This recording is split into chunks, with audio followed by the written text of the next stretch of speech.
બનાસકાંઠાના શક્તિધામો નડાબેટ અને અંબાજી ખાતે સામૂહિક સૂર્ય નમસ્કાર કરાયા। યોગમાં રાજ્યમાં પ્રથમ રહેલી પાલનપુરની દીકરીને મોઢેરા ખાતે મુખ્યમંત્રીના હસ્તે 2.5 લાખનું ઇનામ આપી સન્માનિત કરાતા બનાસકાંઠાનું વધ્યું ગૌરવ।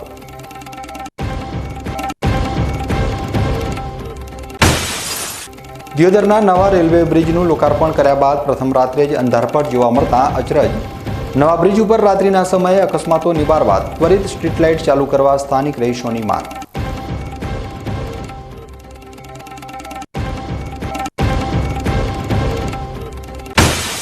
લાખણી ખાતે મોબાઈલ મેસેજ મોકલી ટેકાના ભાવે બાજરી વેચવા બોલાવેલા ખેડૂતોને ટોકન આપી દીધા બાદ બાજરીની ખરીદી બંધ કરી દેવાતા ખેડૂતોમાં રોષ। ફરજ ઉપરના અધિકારીએ કર્યો લૂલો બચાવ।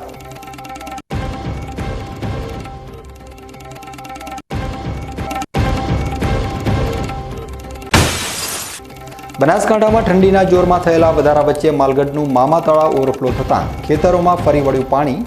ઘરની કેનાલમાં ગુરુવાર સુધી પાણી ન છોડાય તો કોર્ટના દરવાજા ખખડાવવાની ખેડૂતોની ચીમકી।